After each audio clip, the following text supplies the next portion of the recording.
அனைவருக்கும் வணக்கம். மிக வரலாற்று சிறப்புமிக்க ஆகஸ்ட் 7ஆம் தேதி மண்டல் குழு பரிந்துரையினை குறிப்பாக வேலைவாய்ப்பிலே பிற்படுத்தப்பட்ட மக்களுக்கு 27% இடஒதுக்கீடு வழங்கப்படும் என்கின்ற ஒரு சிறப்பான அறிவிப்பினை செய்த சமூக நீதி காவலர் பிபி சிங் அவர்கள் அறிவித்த நாள் என்கின்ற ஒரு சிறப்பான நாளிலே தமிழகத்தினுடைய கல்வி வளர்ச்சியில் பெருந்தலைவர் காமராஜர் அவர்கள் ஃபாதர் ஆஃப் எஜுகேஷன் என்று சொல்லப்படுகின்ற நிலையிலே தலைவர் கலைஞர் அவர்கள் ஃபாதர் ஆஃப் ஹையர் எஜுகேஷன் என்கின்ற ஒரு நிலையிலே அவருடைய நினைவு நாளை இந்த ஆகஸ்ட் 7 நாம் நினைவு கூறுகின்ற இந்த சிறப்பான 2 வரலாற்று சிறப்புமிக்க நாளிலே 2 நூல்கள் உலகத் தலைவர் தந்தை பெரியாருடைய வாழ்க்கை வரலாறு தொகுதி 9 நம்முடைய மரியாதைக்குரிய ஆசிரியர்கள் தொகுப்பிலே வெளிவருகின்ற அந்த நூல், அதே போல் மண்டல் குழுவும் திராவிடர் கழகமும் என்கின்ற இந்த நூல் 2 நூல்களையும் வெளியிட்டு இங்கே நிறைவுரையாற்ற இருக்கக்கூடிய நம்முடைய மரியாதைக்குரிய ஆசிரியர் தமிழர் தலைவர் அவர்களே, இந்த 2 நூலை பற்றிய சிறப்பான ஆய்வு உரையினை நிகழ்த்திய மரியாதைக்குரிய ஐயா பீட்டர் அல்ஃபோன்ஸ் அவர்களே, பேராசிரியர் சுபவி அவர்களே, தலைமையேற்று நிகழ்ச்சியினை நடத்தி கொண்டிருக்கக்கூடிய மரியாதைக்குரிய கவிஞர் அவர்களே, வரவேற்புரையாற்றிய தோழர் குமரேசன் அவர்களே, தொகுப்புரை வழங்குகின்ற தம்பி பிரின்ஸ் அவர்களே, நன்றி உரையாற்றக்கூடிய சகோதரி இன்பக்கனி அவர்களே, இந்த விழாவில் கலந்து கொண்டிருக்கக்கூடிய அருமை நண்பர்களே, அகில இந்திய பிற்படுத்தப்பட்டோர் கூட்டமைப்பின் சார்பில் இங்கே வருகை தந்து இந்த நிகழ்ச்சியில் கலந்து கொண்டிருக்கக்கூடிய ஐஐடி இளங்கோவன் அவர்களே, ஐஓபி ராஜசேகரன் அவர்களே, பேங்க் ஆஃப் பரோடா ஆரோக்கியராஜ் அவர்களே, யூனியன் வங்கி நடராஜன் ரவிக்குமார் சந்திரன் அவர்களே மற்றும் அனைவருக்கும் என்னுடைய பணிவான வணக்கம். 2 முக்கியமான வரலாற்று பதிவுகளை நம்முடைய ஆசிரியர்களுடைய அறிவுறுத்தலின் காரணமாக செய்யக்கூடிய ஒரு பெரிய வாய்ப்பு எனக்கு கிடைத்ததை நினைத்து உண்மையிலேயே நான் மிகுந்த மகிழ்ச்சி அடைகின்றேன். திராவிடர் கழகம் தந்தை பெரியாருடைய மறைவுக்கு பின்னாலே, அன்னை மணியார் மறைவுக்கு பின்னாலே நம்முடைய ஆசிரியர்கள் தலைமையில் நடத்திய சமூக நீதி பயணத்தில் பல வரலாற்று பதிவுகள் இருக்கின்றன என்று சொன்னாலும் கூட, குறிப்பாக 2 இந்த தமிழ்நாட்டையும் சரி இந்திய அளவிலும் சரி மிகப்பெரிய ஒரு மாற்றத்திற்கு பேர் உதவியாக அமைந்த வந்த நிகழ்வுகள் என்பது, ஒன்று 69% இடஒதுக்கீட்டிற்கான ஒரு அச்சுறுத்தல் வந்த நிலையிலே அதற்கான ஒரு தீர்வினையும் கண்டிருந்து மிக சிறப்பான ஒரு சட்டத்தை உருவாக்குவதற்கு பின்னணியாக இருந்து செயல்படுத்திய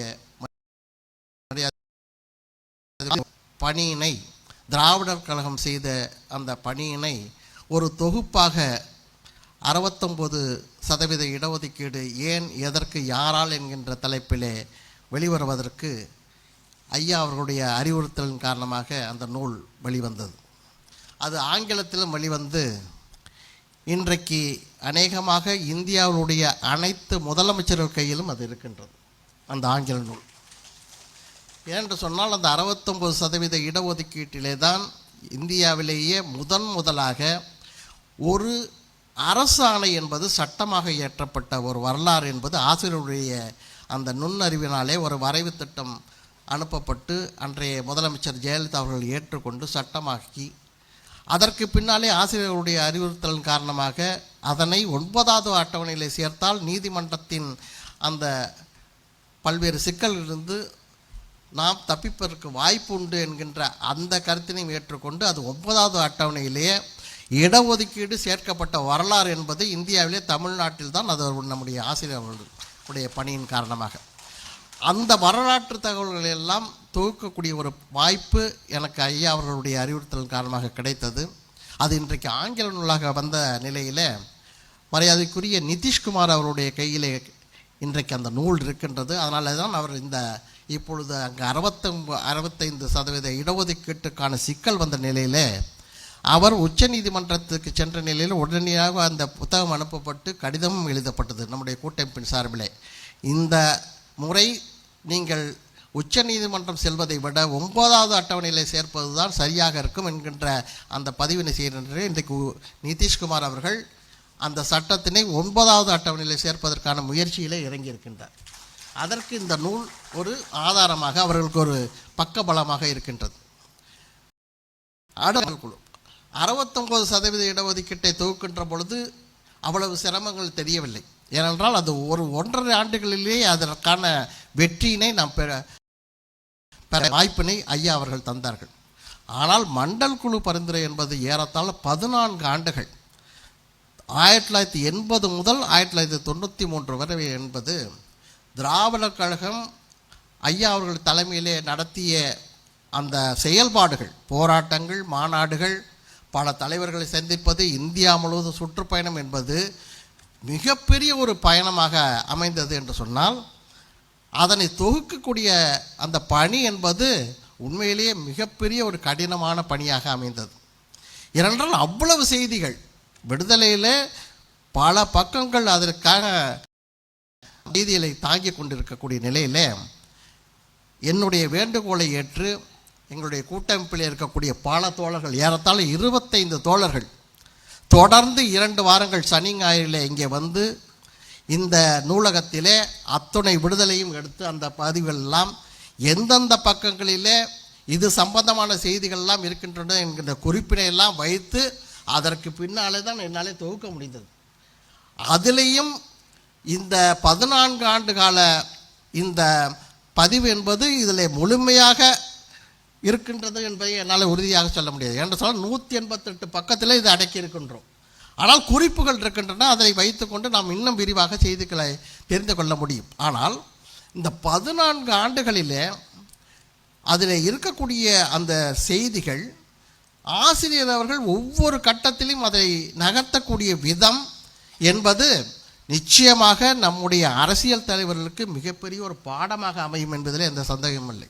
ஒரு விஷயத்தை எடுத்துக்கொண்டால் எந்த அளவிற்கு அதை பல முனை தாக்குதல் மூலமாக செயல்படுத்த முடியும் என்பதற்கு இந்த மண்டல் குழு போராட்டம் என்பது உண்மையிலேயே மிகப்பெரிய ஒரு வாய்ப்பாக இருக்கும். அந்த வகையிலே தான் இந்த மண்டல் குழு சம்பந்தமாக திராவிடர் கழகம் நடத்திய இந்த செய்தி.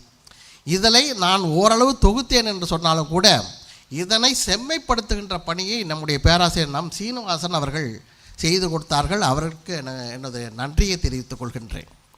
அதே போல் இந்த விடுதலை அத்துணை ஏடுகளையும் எந்த விதமான சுணக்கமும் இன்றி தந்த நம்முடைய நூலகர் கோவிந்தன் அவர்களுக்கும், அதே போல் இந்த பணியில் எனக்கு ஊக்கத்தோடு எந்த செய்தி தந்தாலும் அதனை எடுத்து செய்து தருவதற்கு துணையாக நின்ற அச்சக மேலாளர் சரவணன் அவர்களுக்கும், நான் அவ்வப்போது எனக்கு வரக்கூடிய சந்தேகங்களை எல்லாம் நம்முடைய கவிஞர்களிடத்திலே தெரிந்து கொண்டு அவர்கள் எனக்கு அந்த அறிவுரை வழங்கிய தன்மைக்கும் இந்த நேரத்தில் என்னுடைய நன்றியை தெரிவித்துக் கொள்கின்றேன்.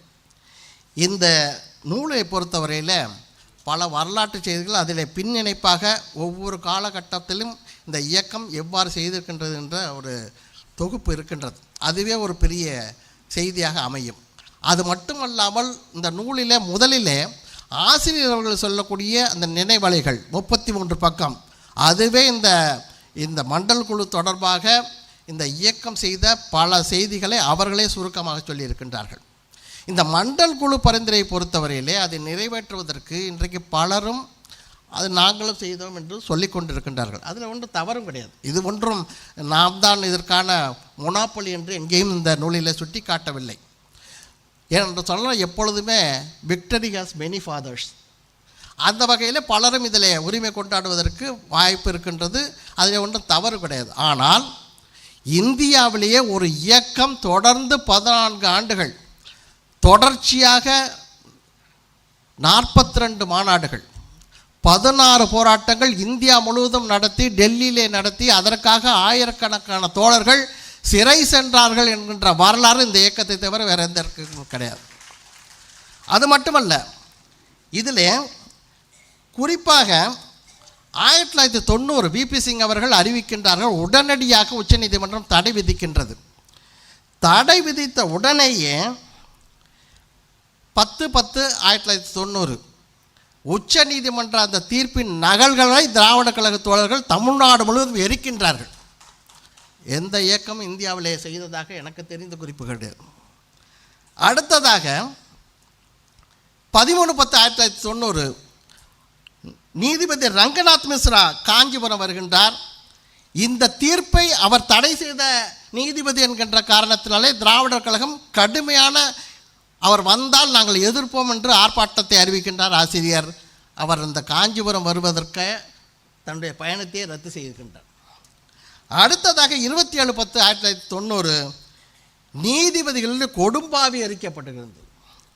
அதனுடைய சாம்பல் உச்ச நீதிமன்ற நீதிபதிகளுக்கு அனுப்பப்படுகின்றது. ஏறத்தாழ 2500 உரைகள் சென்றதாக நீதிபதியை போதும் நிறுத்த சொல்லுங்கள் என்ற அளவிற்கு நம்முடைய திராவிட கழக தோழர்கள் ஆசிரியர் அறிவுறுத்தல் காரணமாக செய்தார்கள் என்கின்ற இந்த குறிப்பு இருக்கின்றதே, எனக்கு தெரிந்து இந்தியாவிலேயே வேறு எந்த இயக்கமும் செய்ய முடியாத, செய்ய தயங்குகின்ற ஒரு செயலை நம்முடைய திராவிடர் கழகம் செய்திருக்கின்றது என்ற இந்த குறிப்பினை நான் படிக்கின்ற பொழுது ஒரு பிரச்சனையில் எந்த அளவிற்கு தீவிரம் காட்ட வேண்டும் என்கின்ற ஒரு செய்தி இருக்கின்றது.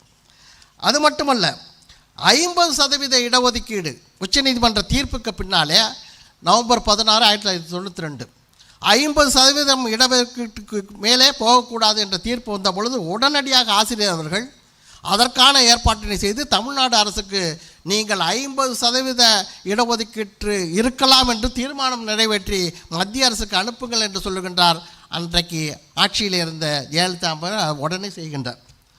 அதே போல் 1/9/1993 இடஒதுக்கீடு 50% கூடாது என்கின்ற உச்ச நீதிமன்ற நகல் எரிக்கப்படுகின்றது. ஆக இந்த மாதிரி ஒரு தீவிரமான போராட்டம்.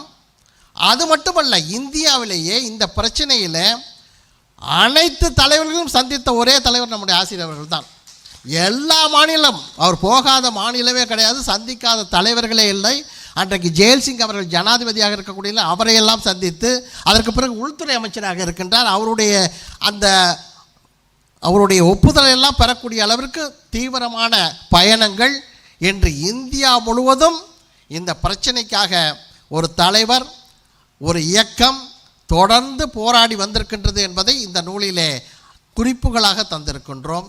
அந்த வகையில் இந்த நூலினை தொகுப்பதற்கு எனக்கு ஒரு வாய்ப்பு தந்த ஆசிரியர் அவர்களுக்கு நன்றி.